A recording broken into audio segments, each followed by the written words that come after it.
About a year ago, I was introduced to human design based on the date, time, and place of birth. It is a tool I've used to help me better understand who I am and how I function in this life. Now, if astrology isn't your thing, don't worry. You don't need to buy into it in order to get something from this hippie thought. It's really all about decision making. It has become increasingly, blatantly clear to me how I've gone about making decisions, and in particular, decisions that maybe weren't in alignment with the deepest part of me. You see, I can be pretty impulsive, like telling one of my best friends after being in the middle of my first date with somebody that I was going to marry this guy. Or after being pitched a networking group in the southern part of the state, I immediately agreed to put down a big sum of money to join it. And don't even get me started about the times I've sat in front of a computer with a big glass of wine and decided to do a little shopping.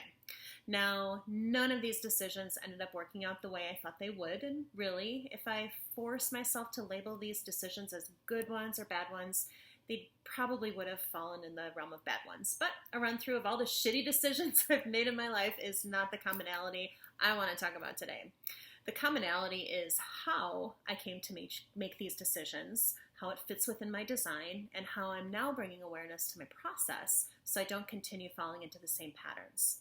There's a piece of human design called your inner authority. Your inner authority is your body's knowing or intelligence, how you know if a decision is the right one for you. According to my human design, my inner authority is emotional and is located in my solar plexus. What this means for me is, quite literally, there is no truth in the now. I know, what? Doesn't Eckhart Tolle talk about living in the now? Well, yes, but it's a different concept Eckhart is talking about. What no truth in the now means that for somebody whose inner authority is emotional, is that we can't see the truth of things when we are first hit with the emotional high or low of a decision to be made. The truth comes after the rise and fall, or fall and rise, of the emotion. Once we come back to stability, then and only then can we rely on our inner wisdom, our inner authority, to guide our decisions. I think back early on when I started to focus my business on small business loan consulting instead of coaching. I got all kinds of excited when I started to see how the business could scale and the impact that I thought I'd be able to make on accessing capital for business startups. People around me were throwing lots of support and shared excitement my way too. So I rode the wave up and decided before I came back down that this is the path I was going to take.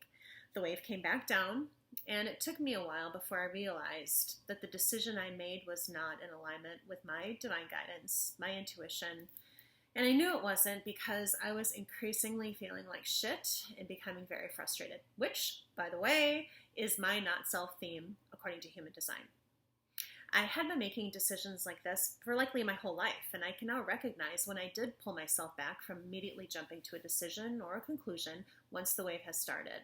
But understanding that this is truly how I'm designed helps me to not feel like this is something I need to change about myself, but something I just need to be hyper aware of. I don't need to become less impulsive. I don't have to feel badly about being so eager to make decisions about things. This is how I'm designed. But now that I can see it clearly, and I see that this is my design, I can work with it to help me make decisions with more clarity down the line. So now, when I'm asked to join another networking group, I wait until the wave comes back down to actually shell out the money to join without having to resist the excitement and share joy over a new possibility. Or after I would meet somebody new, I can totally make myself feel like he's the love of my life, but I have to wait until everything comes down before I jump on a plane to Vegas with him. I approach decisions in my business much more slowly, knowing that there will be lots of things that can get me excited to pursue, but that excitement isn't how I should be deciding the path to take. If you're curious about your own human design, there's a lot available on Google, but I'm happy to guide you to discover your human design as well, and how you can use it as a tool to guide your business and your life. I've used this tool with lots of my clients to great benefit, and if human design is still not your jam, no worries. Take some time, check your patterns, see how they line up with the favorable outcomes of your life, and gain some clarity on how you make decisions.